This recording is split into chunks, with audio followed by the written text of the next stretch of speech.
I'm going to show you how to use Jetpack Compose in your Android applications. Your activity probably looks something like this. You're calling setContentView and you're passing an XML layout you want to be displayed on the screen. Instead of this, we're going to use setContent, which is the entry point to Jetpack Compose.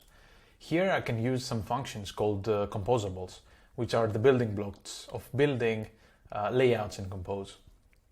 Let's try display some text on the screen. I can do this using the text composable, and I can pass a string. Let's do hello from Compose, and if I run this, the text is displayed on the screen. There are a whole bunch of different composables you can use, such as image for displaying images on the screen.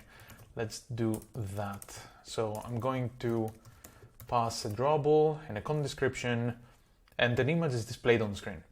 Now there are different types of composables, such as the ones that, as you see here, displaying something on the screen. And there are also different other types of composables that allows you to arrange other composables on the screen. Say, for example, we want to place an image next to the text to align them horizontally. For example, all we have to do is wrap them into something called row. And if I run this, then we see the two elements are aligned horizontally on the screen. If I use column, I can place the one below the other, like this.